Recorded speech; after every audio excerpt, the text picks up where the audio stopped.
Next, जैसे कि अभी हम लोगों ने बात की, कोविड में सप्लाई शॉक और डिमांड शॉक दोनों तरफ शॉक्स हैं। सप्लाई शॉक, फैक्ट्रीज बंद हो गई हैं, सप्लाई चेन टूट गई है, सप्लाई साइड में रिफॉर्म्स की जरूरत है। डिमांड साइड में लोगों की जॉब चली गई है, इनकम कम हो गई है, ठीक है। सेविंग इंक्रीज्ड, लोगों ने सेविंग बढ़ाना शुरू कर दिया। क्यों? उनको लग रहा है कि अगर हमने पैसे नहीं बचाए तो हमें प्रिकॉशंस लेने पड़े। प्रिकॉशन नहीं बचा रहे हैं, कुछ अगर हमें हेल्थ के लिए जरूरत पड़ी तो हमें बचाने पड़ेंगे। जैसा कि मैंने आपको बताया, यूएस के लोगों ने 15% अपना किस पर इन्वेस्ट किया? एसेंशियल्स पे। 33% सेव किया उन्होंने, और 52% जो भी उनके पुराने डेट थे उसको पे करने में उन्होंने लगाया, ठीक है। इसको क्या कहेंगे? आपकी सप्लाई साइड भी शॉक है, आपकी डिमांड साइड शॉक है। ना तो डिमांड हो रही है किसी चीज की और ना ही सप्लाई हो रही है, दोनों तरफ से रुक गया है। इसको कहेंगे इकोनॉमी अंडर हीटिंग। इकोनॉमी में गर्मी ही नहीं है। गर्मी होगी तभी किसी चीज की डिमांड होगी। आपकी गर्मी किस चीज की होती है? नोट की। सिंपल सी बात है। अगर नोट नहीं है, डिमांड नहीं है, डिमांड नहीं है, सप्लाई नहीं है, सप्लाई नहीं है, कुछ नहीं है, ठीक है। इसका मतलब क्या हो गया? इकोनॉमी ठंडी पड़ गई है, अंडर हीटिंग। जितनी हीट होनी चाहिए उतनी नहीं है। और इसका उल्टा कर दो तो ओवर हीटिंग, बहुत ज्यादा डिमांड है, बहुत ज्यादा सप्लाई है, और महंगाई चीजें। हम इस पेन को आप भी मांग रहे हो, आप भी सब मांग रहे हैं। 10 का पेन मैडम 15 देंगे, आप हमें दो। ओवर हीटिंग, ठीक है। ओवर हीटिंग से क्या होता है? इन्फ्लेशन बढ़ता है। अंडर हीटिंग से क्या होता है? रिसेशन आता है, मंदी आती है, ठीक है। बढ़ जाऊं आगे, चलिए। अब इसमें क्या होगा? सप्लाई साइड में भी सुधार करने पड़ेंगे और डिमांड साइड में भी सुधार करने पड़ेंगे, दोनों तरफ सुधार करने पड़ेंगे। दोनों साइड में सुधार में इधर क्या होगा? Slow dose of pandemic liquidity. क्यों? आप इसमें क्या करोगे? पेंडेमिक के अंदर जो लिक्विडिटी है उसको धीरे धीरे दे रहे हो। और plus A and B is Atmanirbhar Bharat. सरकार ने आत्मनिर्भर भारत के तहत आत्मनिर्भर भारत 1, 2, 3 3 टाइम अलग अलग पैकेजेस दिए हैं। उस पर भी अभी हम डिटेल पढ़ेंगे। अभी हम स्कीम्स को भी पढ़ेंगे। अभी सिर्फ क्योंकि first chapter is orientation chapter, हम ओरिएंटेशन पढ़ रहे हैं। तो आत्मनिर्भर भारत 1, 2, 3 के अंदर सरकार पैसा डालेगी, जिसके द्वारा सरकार डिमांड को क्रिएट करने की कोशिश करेगी। Is that clear to everyone?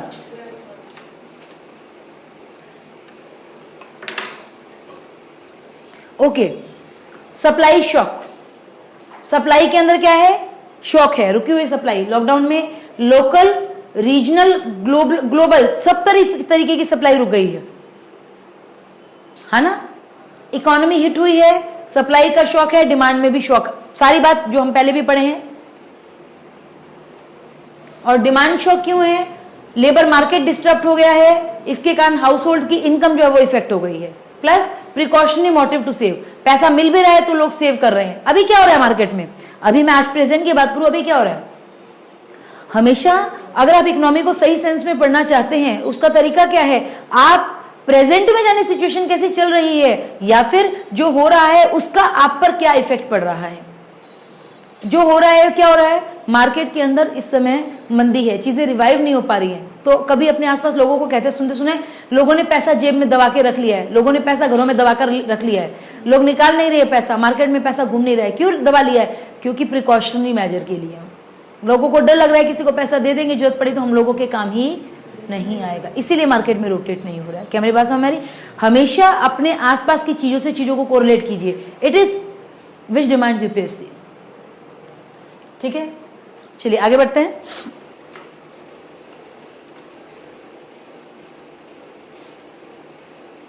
Yes, reforms during Covid. क्या क्या रिफॉर्म्स किए? क्वेश्चन 1, 2 में देखें, आप देखें क्वार्टर 1, 2 में, सॉरी, अप्रैल टू सितंबर, आत्मनिर्भर भारत 1, आत्मनिर्भर भारत 1, 2, 3 हमने करंट पढ़ा था, उसमें भी देखा था। आत्मनिर्भर भारत 1, गवर्नमेंट ने रेवेन्यू जो था कम हो गया, सरकार की इनकम कम हो गई। और direct benefit transfer fund provided for essential, सरकार ने पैसा दिया, direct benefit transfer, direct benefit transfer किया, कैश ट्रांसफर मतलब सरकार ने कैश ट्रांसफर किया डायरेक्ट। किस किस चीज में? देखिए, ये आपसे जो पीछे क्वेश्चन पूछे ना, एक तरीके से उसी का आंसर है ये सारा। प्रधानमंत्री गरीब कल्याण योजना किस चीज में दिया?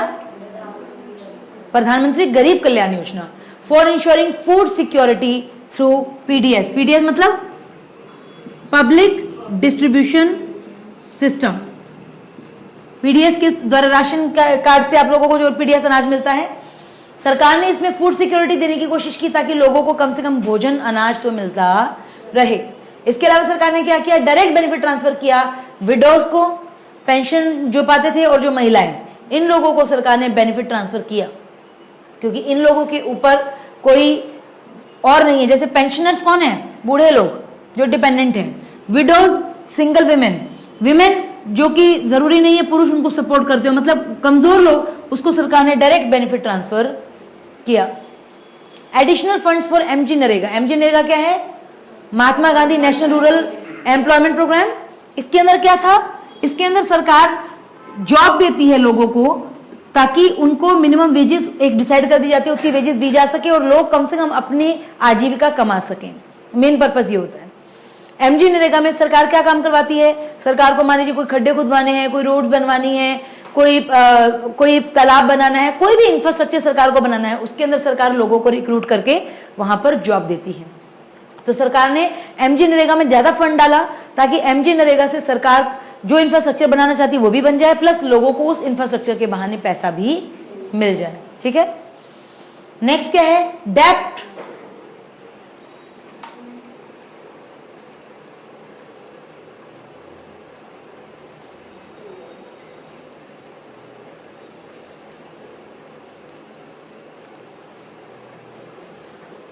डेप्ट मोनेटाइजेशन, डेप्ट मूवमेंट है एक तरीके का। ये डेप्ट लोगों ने, सरकार ने उधारी दी। Liquidity support for business MSME, सरकार ने पैसा दिया, सस्ता उधार दिया किसको, माइक्रो स्मॉल मीडियम एंटरप्राइजेस को। क्यों, ताकि इनको पैसा मिले, ये अपने बिजनेस को चलाएं। ये बिजनेस को चलाएंगे, एक एमएसएमई 2 3 4 लोगों को तो जॉब देता है, उसके नीचे लोगों के पास जॉब आएगी। देखिए होगा क्या, अगर एक एमएसएमई को पैसा देंगे तो क्या होगा, इसको पैसा देंगे, ये प्रोडक्शन करेगा, ये प्रोडक्शन करेगा तो मतलब ये सप्लाई बढ़ाएगा। अगर ये सप्लाई बढ़ाएगा तो मार्केट में जो डिमांड होगी, एक तरफ से जो डिमांड आ रही होगी, एग्रीगेट डिमांड जो होगी, उसको फुलफिल करेगा और अल्टीमेटली प्रोडक्ट जो होगा सेल होगा। इससे क्या होगा, प्रोडक्शन से ये जॉब्स, ज्यादा लोगों को जॉब देगा। जिन लोगों को जॉब देगा उनकी सेविंग्स बढ़ेंगी, उनकी अर्निंग भी बढ़ेगी और कहीं ना कहीं फिर जो प्रोडक्ट्स होंगे उसकी डिमांड ये भी करेंगे, यानी एग्रीगेट डिमांड भी बढ़ेगी इनके जॉब देने से, एमएसएमई को स्टार्ट करने से। तो ये अपने आप में एक साइकिल है, जो कहीं पर भी अगर ब्लॉक कर गया तो जो ये प्रोडक्शन साइकिल है रुक जाएगा, पूरा सिस्टम रुक जाएगा। हमेशा आप इकोनॉमी को इन्हीं चीजों से कोरिलेट करेंगे ना, तुरंत क्लियर हो जाएगा आपका कहां इकोनॉमी फंसती है। ठीक है,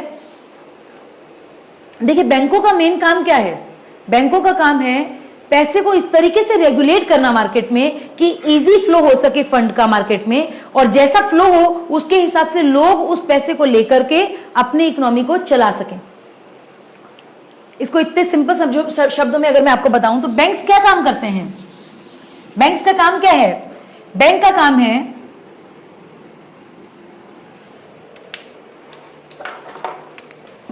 बैंक का काम है मार्केट में लिक्विडिटी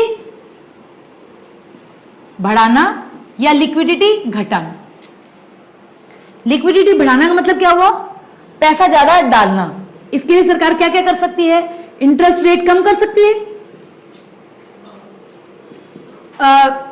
रूल्स इजी कर सकती है, बहुत सारे तरीके, ताकि पैसा मार्केट में बढ़े। पैसा बढ़ने से क्या हो जाएगा, डिमांड बढ़ जाएगी। जब सस्ता पैसा मेरी जेब में आएगा तो मैं तुरंत सोचूंगी ना, अरे कुछ भी खरीद लेती हूँ, पिज्जा खाने चलते हैं, चलो पार्टी करते हैं, चलो ये करते चलते वो करते। क्यों, क्योंकि लिक्विडिटी मार्केट में बढ़ गई। और लिक्विडिटी अगर कम करेगी सरकार तो क्या करेगी, इंटरेस्ट रेट बढ़ा देगी। पैसा महंगा है, सोचेगी यार कौन पैसा लगाए, कौन शूज शाज की पड़ी है, पहले रोटी खा लें यार। तो इंटरेस्ट रेट बढ़ा देगी सरकार, दूसरे रूल्स टाइट कर देगी। इससे क्या होगा, डिमांड, कई बार चीजों की डिमांड इतनी ज्यादा बढ़ जाती है कि वो डिमांड मार्केट में इन्फ्लेशन क्रिएट करने लगती है, और उस इन्फ्लेशन को कंट्रोल करने के लिए सरकार को डिमांड को घटाने की पैसा कम करना पड़ता है। आपको बैंकों को जब समझना है तब हमेशा इस कॉन्सेप्ट से समझिए, और जब कभी आपको मार्केट को समझना है, मार्केट के अंदर उठापटक को समझना है तो डिमांड और सप्लाई से समझिए, और जब कभी आपको प्रोडक्शन को समझना है तो और या फिर प्रोडक्शन साइकिल को समझना है तो आप इनके द्वारा क्रिएट की गई जॉब्स को इनके द्वारा की गई सप्लाई से समझिए, जो चेन आपने अभी समझी सारी। इन चीजों से आप चीजों को क्लियर करेंगे ना तो इकोनॉमी के कॉन्सेप्ट कभी नहीं फंसेंगे, और पॉइंट से पॉइंट आगे जो यूपीएससी में क्वेश्चन पूछे जाते हैं, it would be very easy for you to answer guys. Fine.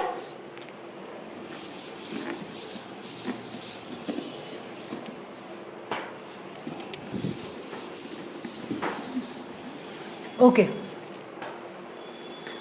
So target क्या है? वल्नरेबल और एमएसएमईज जो हैं उनको हेल्प करना ताकि वो सस्टेन कर जाएं। दिक्कत उन्हीं लोगों की है, वल्नरेबल जो है उन लोगों के पास पैसा नहीं है, और एमएसएमईज जो है उनके पास भी उतना ज्यादा अमाउंट में पैसा नहीं है।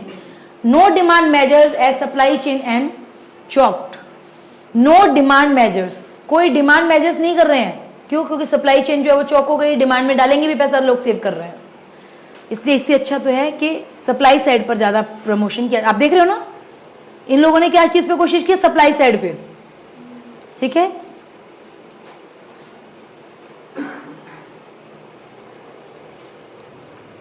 क्वार्टर थर्ड में क्या हो रहा है? अक्टूबर टू दिसंबर, ठीक है, आत्मनिर्भर भारत 2 और 3 इस समय लाई गई। आत्मनिर्भर भारत 1, 2, 3 क्या है? सरकार ने जो पैकेजेस, जो स्कीम्स ऑफर की लोगों को, अब क्वार्टर थर्ड में लाई गई अक्टूबर से दिसंबर के बीच में। ये इसमें लॉकडाउन को इजी किया गया। पहले लॉकडाउन स्ट्रिक्ट था, थोड़ा इजी किया गया। इन्वेस्ट, ज्यादा एरियाज खोले गए ताकि लोग ज्यादा से ज्यादा अपने काम पे आ सकें। Investment and consumption demand through आत्मनिर्भर 2 और 3। सरकार ने निवेश और उपभोग को बढ़ाने की कोशिश की 2 और 3 आत्मनिर्भर भारत के दौरान। क्या मेरी बात समझ में आ रही है? जावत है भेजे में? बद्दू जावत है, very good. Demand stimulus released when economy could absorb it as supply chain. बहुत important line. Demand stimulus released, stimulus दिया गया, डिमांड में स्टिमुलस दिया गया, डिमांड को मोटिवेट करने की कोशिश की गई। When economy could absorb it as supply chain was eased after lockdown. देखिए, मार्केट में दो बातें क्या है? डिमांड है, सप्लाई है। डिमांड में आपने बढ़ाने की कोशिश की, जब डिमांड के लिए पैसा डाला, जब उनको पता है कि सप्लाई चेन के द्वारा सप्लाई करना पॉसिबल है, यानी इंडस्ट्रीज जो पहले बंद थी, अब इंडस्ट्रीज जब खुल गई, तब उन्होंने कहा कि आप डिमांड साइड में पैसा डालो ताकि यहां से प्रोडक्ट सर्व हो सके।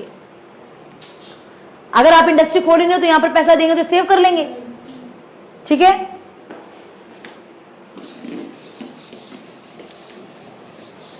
So capital expenditure by government of India increase. सरकार ने जो पूंजीगत खर्चे थे वो बढ़ा दिए। पूंजीगत खर्चे बढ़ा दिए, इसका मतलब क्या हुआ? सरकार ने कैपिटल इन्वेस्टमेंट किया। कैपिटल इन्वेस्टमेंट का मतलब क्या हुआ? कोई इंफ्रा बनाने पर, कोई हमारी पूंजी, जैसे अगर मान लीजिए मैं मेरी बात करूं तो मान लीजिए ये ब्लैक बोर्ड है, ये मेरी पूंजी है, ये चेयर है, ये मेरी पूंजी है ना, ये क्लास में इंफ्रा है, मेरी पूंजी है। It is capital investment. सरकार ने कैपिटल एक्सपेंडिचर बढ़ाया ताकि ज्यादा से ज्यादा इंफ्रास्ट्रक्चर हो, ताकि ज्यादा से ज्यादा लोगों को उस इंफ्रास्ट्रक्चर में काम करने के लिए मौका मिले, ताकि ज्यादा ज्यादा लोगों की लाइवलीहुड्स बढ़े, ताकि ज्यादा ज्यादा लोग डिमांड करें, ताकि ज्यादा ज्यादा सप्लाई हो, ताकि ज्यादा ज्यादा लोगों को इकोनॉमिक बिजनेस साइकिल वापस रिवाइव हो जाए।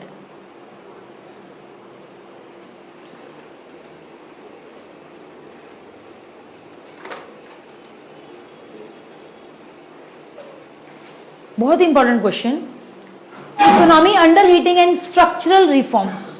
इकोनॉमी में अंडर हीटिंग, अंडर हीटिंग मतलब ना डिमांड है ना सप्लाई है, इकोनॉमी अंडर हीट है, गर्मी नहीं है इकोनॉमी में। एंड स्ट्रक्चरल रिफॉर्म, संस्थागत सुधार, स्ट्रक्चर में रिफॉर्म की जरूरत।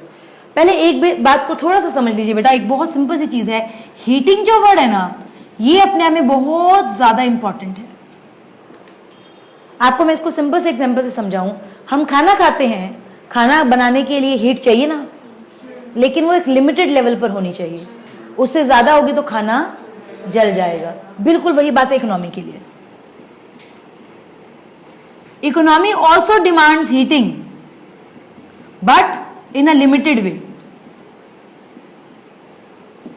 तो इसीलिए अंडर हीटिंग भी अच्छी बात नहीं है और ओवर हीटिंग भी अच्छी बात नहीं है। समझ आ रही मेरी बात? इसलिए बैलेंस हीट हो। बैलेंस हीट मतलब आज अगर मार्केट में चीज, इस पेन की डिमांड प्रॉपर बनी रहेगी तभी मुझे बनाने में भी मजा आएगा। आज ये पेन 10 रुपए का बिक रहा है, बाय द टाइम अगर इसकी डिमांड ज्यादा हो और ये 11 का बिके तो मुझे बनाने में मजा आएगा। लेकिन अगर ये 15 में बिके तो क्या इकोनॉमी के अंदर जितना डिमांड के हिसाब से रेट होना चाहिए वो रेट है? नहीं, ओवर हीटिंग हो गई। ओवर हीटिंग के कारण मेरे को एक बार के लिए तो अच्छा लगेगा, पर बाद में 15 रुपए में कोई जल्दी जल्दी धीरे धीरे खरीदेगा? हो जाएगा ना धीरे धीरे। तो इसलिए लिमिटेड हीटिंग होनी चाहिए। हीट किस लिए चाहिए? ताकि मार्केट में ग्रोथ बनी रहे। मैं आपको इस चीज से और कोरिलेट करूंगी बेटा, आप इस चीज को समझें। क्या कारण है हीट, जो ये हीट वर्ड यूज कर रहे हैं हम लोग यहां पर, ये डेवलप्ड कंट्रीज में और डेवलपिंग कंट्रीज में कहां पर ज्यादा है? डेवलपिंग कंट्रीज में ज्यादा है। डेवलप्ड कंट्रीज तो ऑलरेडी डेवलप्ड हैं, उनके यहां पर विकास, ये पेन ऑलरेडी वो इतना अच्छा बना चुके हैं कि इसमें बहुत ज्यादा विकास की संभावना नहीं। आईफोन के अंदर कितने विकास की संभावना है? आईफोन ऑलरेडी इतना अच्छा डेवलप हो चुका है। ज्यादा ज्यादा क्या करते हैं? स्क्रीन पतली कर दी, आई सेफगार्ड कर दिया, और कुछ करते हैं वो लोग? टेक्नोलॉजी वही है। क्यों? क्योंकि वो बहुत R&D करके उसमें एडवांसमेंट कर चुके हैं। उनके लिए उस पर बने रहना और उसमें थोड़ी सी भी ज्यादा ग्रोथ करना अपने आप में बड़ी चीज है। क्या मेरी बात समझ में आ रही है आप लोगों को? तो इसका मतलब क्या हुआ, वहां पर ज्यादा हीट करना मुश्किल है, पर इंडिया के अंदर विकास की संभावना ज्यादा है। भारत के अंदर अभी जो दूसरे फोन्स हैं उनके विकास की संभावना ज्यादा है, उसके अंदर रिसर्च करके और ज्यादा किया जा सकता है।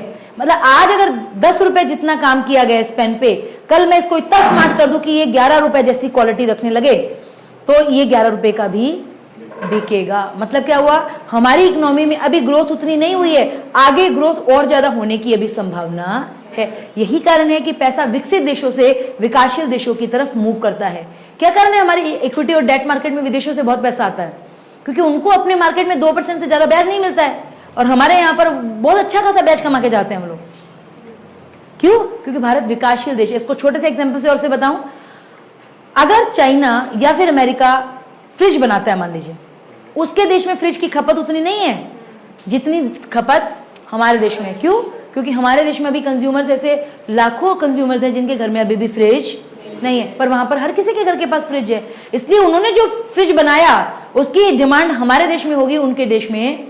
यानी विकास की संभावना कहां है? भारत में, क्योंकि भारत में अभी भी लोग चीजों की डिमांड कर रहे हैं। विकास वहीं हो सकता है जहां पर डिमांड होगी, जहां पर डिमांड नहीं है वहां पर विकास स्टेगनेंट हो जाएगा, ज्यादा नहीं हो पाएगा। इसलिए विकसित देशों में हीटिंग बहुत ज्यादा नहीं हो सकती। भारत के समाज में हीटिंग होने की ज्यादा संभावना है, इसीलिए यहां पर हीट को रेगुलेट करने के लिए आरबीआई जैसी स्ट्रिक्ट संस्थाओं को बहुत तेजी से काम करना पड़ता है।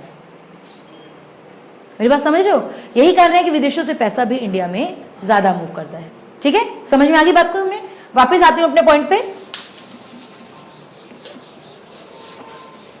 चलिए, economy under heating and structural reform. क्या स्ट्रक्चरल रिफॉर्म्स जो होने हैं? What led to the economy under heating during COVID. COVID के टाइम में जो अंडर हीटिंग है वो क्यों हो पाई, ऐसा क्यों हुआ? इसके रीजंस बताएं। What measures were undertaken to tackle them, और कौन से ऐसे मेजर्स लिए गए उसको टैकल करने के लिए, अंडर हीटिंग को टैकल करने के लिए क्या किया गया? ठीक है, क्या आंसर हो सकता है इसका? Lack of demand. Main reason क्या था? डिमांड कम थी। Disruption of supply chain, supply chain disturb हो गई थी। And anticipated large scale corporate distress led to economic under heating. Simple सी बात है यार, आपके मार्केट में डिमांड ही नहीं है, आपके मार्केट के अंदर सप्लाई भी नहीं है, आपके दोनों तरफ से ब्लॉक्ड है, तो आपकी अंडर हीटिंग होगी अपने आप ही। Any EFP would have led to run away inflation. कोई भी आपकी जो फाइनेंशियल इकोनॉमी है वो भी, उनको सबको क्या करना पड़ेगा? इन्फ्लेशन से रन अवे, भागना ही पड़ेगा। इन्फ्लेशन क्या है? तेजी। जब मार्केट में अंडर हीटिंग है, हीट है ही नहीं, तो इन्फ्लेशन कहां से आएगा? इन्फ्लेशन का तो मतलब तेजी है, यानी हीट है। आप एक बात बताइए, आप मार्केट में काम करने में कब तक मजा आता है? जब गर्मी हो, है ना? और जब गर्मी नहीं होगी, सुस्ती होगी, मंदी होगी, तो मजा ही नहीं आएगा काम करने का। इसलिए एक लेवल तक इन्फ्लेशन भी इकोनॉमी के लिए अच्छा होता है। ये वैसा ही है जो एक डोज है। अब मैं इसको ज्यादा नहीं एक्सप्लेन करूंगी, ये एक डोज है। ठीक है, चलिए, तो क्या NEFP would lead to run away inflation, so we started with supply side measures under ANB mission. ठीक है, हमने शुरू किया विद सप्लाई साइड मेजर्स। हमने आत्मनिर्भर भारत के द्वारा सबसे पहले क्या शुरू किया बेटा? क्लियर है बात को? हमने सप्लाई साइड से शुरू किया ताकि आत्मनिर्भर भारत जो मिशन है उसमें पहले हम इंडस्ट्रीज को ओपन कर रहे हैं, वो खुले, फिर उसके बाद में हम डिमांड साइड में पैसा दें ताकि मार्केट में वो लोग चीजों की डिमांड करें। ठीक है, India is the only country to have undertaken structural reforms, पहला देश है जिसने स्ट्रक्चरल रिफॉर्म्स किए on the supply side at the initial stage of pandemic. शुरुआत में ही हमने सप्लाई चेन जो थी उधर कुछ स्ट्रक्चरल रिफॉर्म किए, स्ट्रक्चर्स खड़े करने की कोशिश की, एमएसएमईज को पैसा दिया, हमारी जो इंडस्ट्रीज है उनको खड़ा करने की कोशिश की ताकि वो सप्लाई क्रिएट कर सके, ताकि जो हमारी डिमांड साइड है वो डिमांड करे तो चीजें हम सप्लाई कर सके। उसका रीजन क्या है? भारत ही है उन देशों में साथ जिसने इतना स्ट्रिंजेंट लॉकडाउन लगाया था, तो इंडस्ट्रीज रुक गई थी। अब इंडस्ट्रीज को वापस रिवाइव करना है। हमने क्या कहा था? भारत एक विन विन स्ट्रेटजी को फॉलो कर रहा है, win win strategy for long time, लंबे समय में हम विन विन स्ट्रेटजी। अभी हम लोग लाइफ्स को बचा रहे हैं, लाइवलीहुड्स को नहीं। अभी हम चाह रहे हैं किसी की लाइवलीहुड ना बचे, लाइफ्स तो बच जाए, ये शॉर्ट टर्म में। लॉन्ग रन में क्या होगा? विन विन, हम लाइफ्स भी बचाएंगे और लाइवलीहुड भी। लाइवलीहुड बचाने के लिए क्या करना पड़ेगा? हमें इंडस्ट्रीज को स्टार्ट करना पड़ेगा, तब जाकर के इंडस्ट्रीज, हम डिमांड में पैसा डालेंगे तो वो इनसे चीजें मांगेंगी और फिर मार्केट ग्रो करेगा। Done?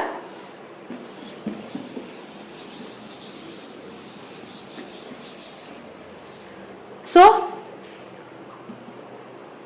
On the supply side at the initial stage, इसीलिए हम लोग उन देशों में से, चंद देशों में से हैं जिन्होंने अपने पेंडेमिक के स्टार्टिंग टाइम में ही डिमांड सप्लाई साइड पर बहुत पैसा लगाया ताकि ज्यादा से ज्यादा इंफ्रास्ट्रक्चर खड़ा कर सके, ज्यादा से ज्यादा इंडस्ट्रीज जो है सर्विस कर सके, प्रोडक्ट बना करके दे सकें और लोग उनकी डिमांड कर सकें।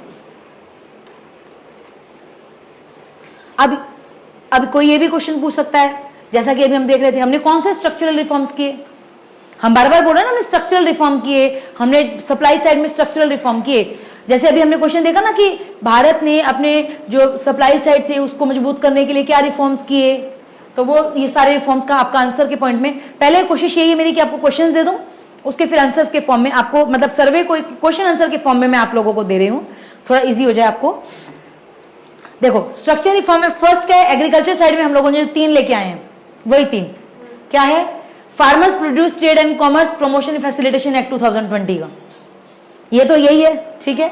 Next, farmers agreement of price assurance and farm service act 2020 का, एंड एसेंशियल कमोडिटीज एक्ट 2000, जो ये रूल पास किए गए। बेटा ये अपने आप में बहुत बड़ा स्टेप था।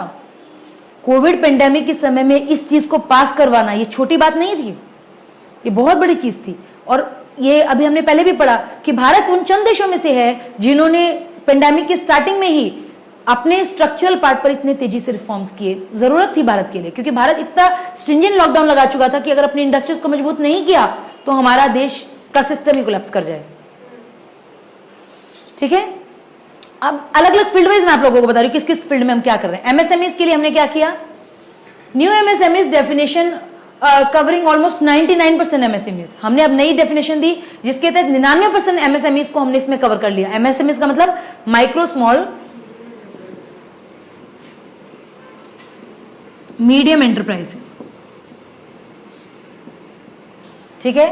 Removal of artificial separation between manufacturing and services, जो मैन्युफैक्चरिंग कर रही है एमएसएमई और जो सर्विस दे रही है उनके बीच में एक आर्टिफिशियल सा डिफरेंस था, उसको हटा दिया ताकि ये प्रॉपर्ली इसमें नहीं आ सके और मैन्युफैक्चरिंग के लेवल पर उनको सपोर्ट मिल सके। इसके लिए इनका डिफरेंस जो था वो खत्म कर दिया गया। लेबर फील्ड में क्या किया?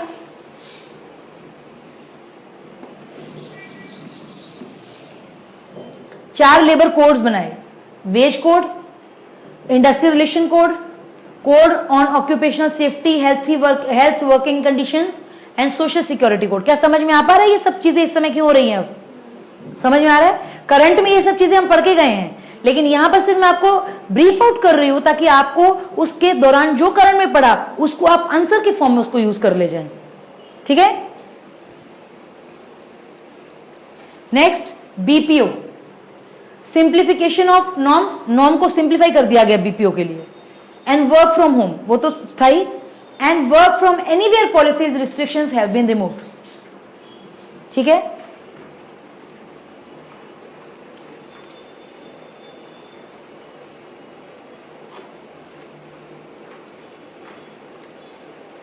पावर फील्ड के लिए क्या किया गया, discom, distribution companies inefficiencies not to burden consumers, progressive reduction in cross subsidies. Cross subsidies मतलब एक फील्ड दूसरे फील्ड को देता है, दूसरा फील्ड उसको देता है, क्रॉस सब्सिडीज थी उसको खत्म कर दिया गया। और क्या कहा, जो इनएफिशिएंसीज है डिस्ट्रीब्यूशन कंपनीज में, मान लीजिए एक डिस्ट्रीब्यूशन कंपनी बिजली डिस्ट्रीब्यूट करती है, डिस्ट्रीब्यूट करते करते जो ट्रांसमिशन लॉस होते हैं, टीएनडी लॉस कहते हैं, ट्रांसमिशन एंड डिस्ट्रीब्यूशन लॉसेस होते हैं जो डिस्ट्रीब्यूशन कंपनीज को, वो लॉसेस का बर्डन आप कंज्यूमर पर मत डालिए, ताकि कंज्यूमर जो है उनको महंगी बिजली या दूसरी चीजें महंगी ना, इनके टीएनडी लॉसेस बहुत ज्यादा होते हैं जो डिस्ट्रीब्यूशन कंपनीज है, ठीक है। तो बोला कि इनकी इनएफिशिएंसीज को आप कंज्यूमर पर ट्रांसफर मत कीजिए। Privatisation of distribution in UTs, जो डिस्ट्रीब्यूशन करने का काम था, जो यूटी थी, यूनियन टेरिटरी थी, उसके अंदर उसको प्राइवेटाइज कर दिया गया कि आप प्राइवेट सेक्टर भी डिस्ट्रीब्यूशन का काम कर, ज्यादा प्लेयर्स होंगे तो ज्यादा कॉम्पिटिटिव रेट पे, सस्ते रेट पर लोगों को अवेलेबल हो पाए। क्या मेरी भाषा समझ में आवत है?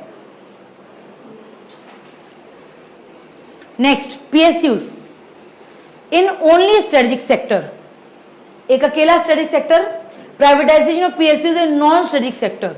अब नॉन स्ट्रेटेजिक सेक्टर में भी पीएसयूज जो थे उनका प्राइवेटाइजेशन किया जा रहा है। स्ट्रेटेजिक सेक्टर के अंदर तो अकेला, स्ट्रेटेजिक सेक्टर का मतलब क्या हो गया, आपका डिफेंस है ना, आपका स्ट्रेटेजिक सेक्टर में फॉरेन अफेयर्स, मेन फील्ड्स जो रणनीतिक क्षेत्र हैं जिससे देश की रणनीति प्रभावित होती है, उनके अंदर तो सरकारी कंपनियां हैं ही, उनके अलावा बाकी जितने भी नॉन स्ट्रेटेजिक सेक्टर्स थे उनके अंदर बोल दिया गया कि प्राइवेट कंपनीज को भी आप लेकर के आइए, ताकि ज्यादा से ज्यादा प्लेयर्स हों, ज्यादा से ज्यादा मार्केट में प्रोडक्शन हो, ज्यादा सर्विसेज का डिस्ट्रीब्यूशन हो और ज्यादा से ज्यादा लोगों तक एक्सेस हो। मिनरल सेक्टर,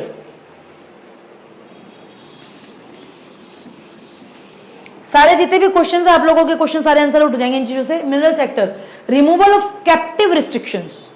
कैप्टिव रिस्ट्रिक्शन का मतलब क्या होता है? कैप्टिव रिस्ट्रिक्शन का मतलब होता है मिनरल सेक्टर के अंदर एक निकाल, जैसे मान लीजिए कोल माइन है, उसके अंदर बता दिया जाता था कि इतना ही आपको माइन करना है, इतनी क्वांटिटी, कैप्टिव माइनिंग। अब कैप्टिव माइनिंग पर रिस्ट्रिक्शन लगा दिया गया। Transparent auction of mining blocks, और कोई भी माइनिंग ब्लॉक है, मान लीजिए ये माइन है, इसका ये हिस्सा, इसको एक माइनिंग ब्लॉक है A B C D E. अब मान लीजिए इसकी माइनिंग, इसकी अगर बोली लग रही है कि भाई मान लीजिए रामलाल और श्यामलाल दो लोग हैं, बोली लगा रहे हैं, इसकी ट्रांसपेरेंट ऑक्शन हो, जो बोली नीलामी से लग करके इसको मिले वो ट्रांसपेरेंट होनी चाहिए ताकि इजीली उस आदमी को मिल पाए, और साथ में ऐसा ना हो धांधली हो किसी एक व्यक्ति से बायर्स करके आप उसको बोली करके वो ब्लॉक दे दे, ऐसा नहीं हो, ट्रांसपेरेंट हो, ठीक है। इंडस्ट्री, इंडस्ट्रीज में क्या किया इन लोगों ने, PLI production linked incentive scheme for 10 identified sectors, 10 sectors पहचाने जिसके अंदर प्रोडक्शन लिंक्ड इंसेंटिव दिया गया ताकि आप प्रोडक्शन करें, उससे जोड़कर इंसेंटिव दे दिया। National GIS enabled land bank system launch, land bank system मतलब जो भूमिगत बैंक थे वो शुरू किए गए इन्होंने। स्पेस के अंदर इन्होंने क्या किया, level playing field provided to private companies, space में प्राइवेट कंपनीज को प्रमोट करने की कोशिश की गई। Launches and space based services, space में जो सर्विसेज हैं लॉन्च करने में, उन सब में प्राइवेटाइजेशन को प्रमोट करने की कोशिश की गई। आप लोग देख भी रहे हैं रोज के रोज, है ना। Liberal geospatial data policy for providing remote sensing data to technology entrepreneurs. इसके अलावा आपने जियोस्पेटियल डाटा, हमने इसके अंदर टॉपिक पढ़ा था पूरा। जियोस्पेटियल डाटा क्या है, जियोलॉजी से रिलेटेड, जो आपका जो लोकेशन आपकी जिधर है, जिस जगह पर आप लोकेट करते हैं ग्लोब में, आप जिधर हैं यहाँ का जो लोकेशन है उसका पूरा data, geospatial data policy for providing remote sensing, ताकि दूर पे एरिया पर भी आपको सेंस किया जा सके, टू टेक्नोलॉजी एंटरप्रेन्योर्स, ताकि जो एंटरप्रेन्योर्स हैं उनको टेक्नोलॉजी स्मार्ट मिल सके, उनका काम इजी हो सके, किसी जगह को एक्सेस करना है वो उनके लिए इजी हो सके, कहीं पर अपने प्रोडक्ट को डिस्ट्रीब्यूट करना है वो उनके लिए इजी हो सके, ठीक है। जियोस्पेटियल data.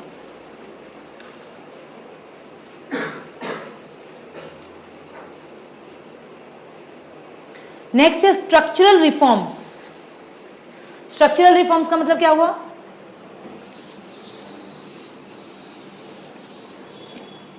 Structural reforms, defence, corporatisation of ordnance factory board.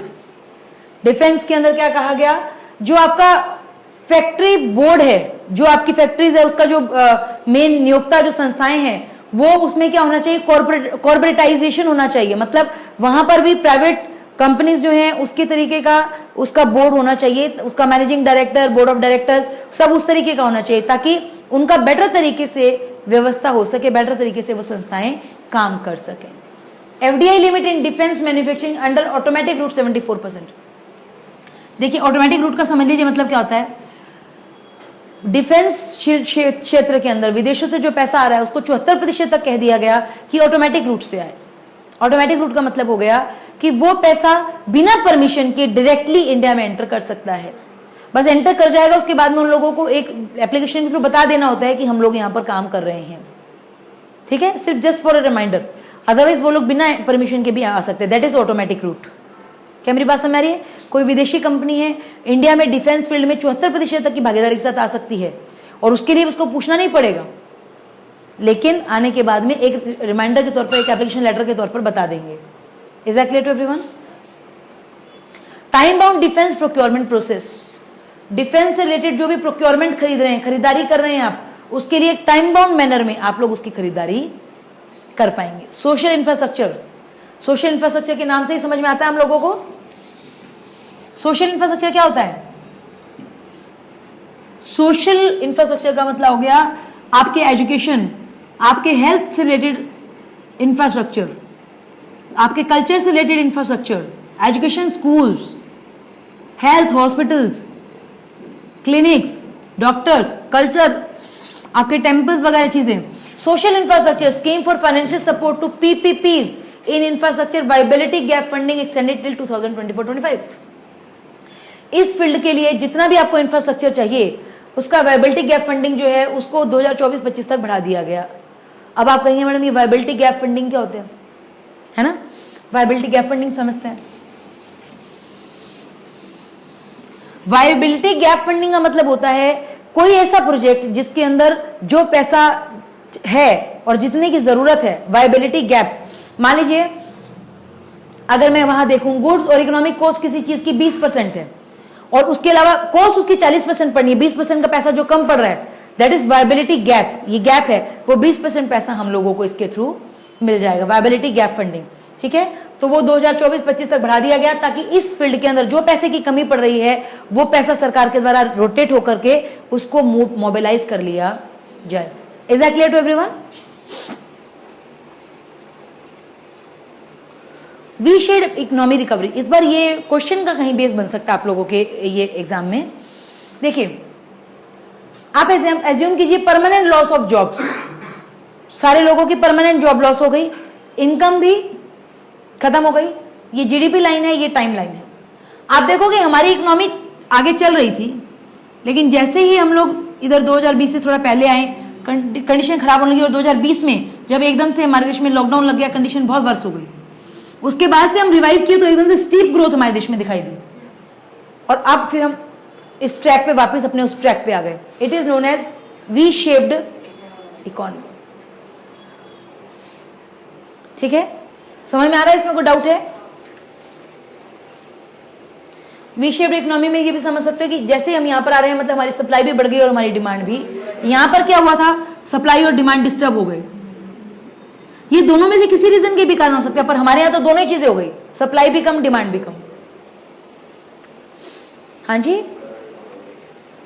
हमारे देश में वी शेप रिकवरी नहीं है। हमारे देश में वी शेप रिकवरी नहीं हुई है।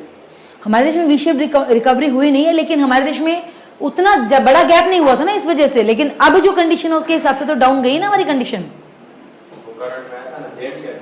जेड शेप वो ठीक है, लेकिन इकोनॉमिक सर्वे कह रहा है ये। देखो आपको मैं दिखाती हूँ इधर, अभी देखो, अब देखो इसको मैं ये मैं इकोनॉमिक सर्वे से ही मैंने लिया ये सारा।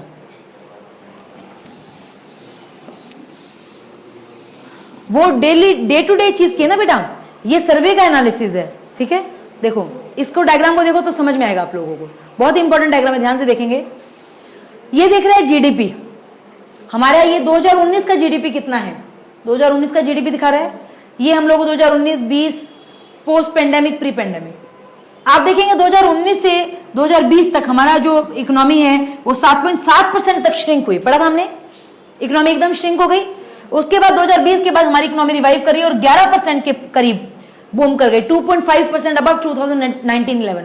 2019 का लेवल जो था उससे भी 2.5% ज्यादा बढ़ गई है। आप देख पा रहे हो इस चीज को। और जबकि हम डेवलपिंग कंट्रीज देखें तो उनका उतना स्टीप नहीं है, वो इधर से 2.5% श्रिंक हुई है, 6.3% तक रिकवर, 3.75% इससे अबव है। ये इतना रिकवर डाउन नहीं हुआ है। मेरी बात समझ में आ पा रही है आप लोगों को इस बात की? मतलब इंडिया की जो इकोनॉमी है वो ज्यादा डाउन दिखाई दे रही है। वी शेप इसकी भी है, वी शेप इसकी भी है, ठीक है।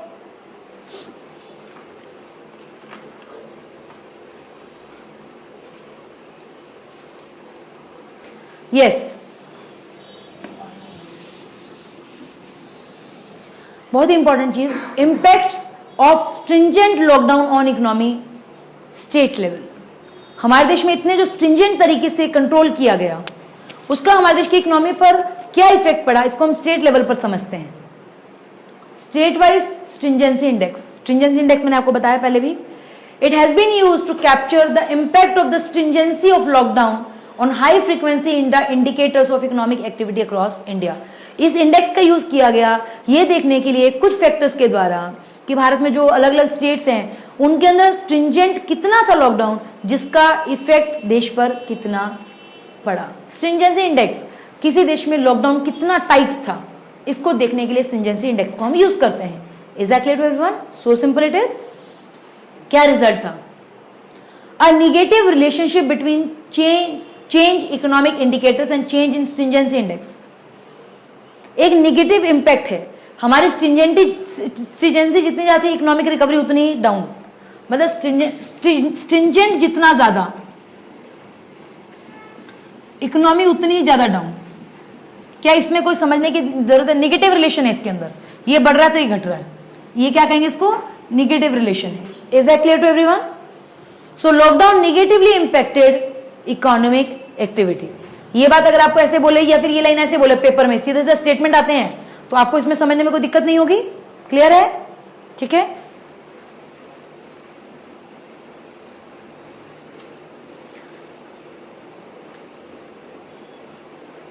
एंड लास्ट लाइन इस चैप्टर की, a positive relationship between change in stringency index and growth in each of the economic indicators.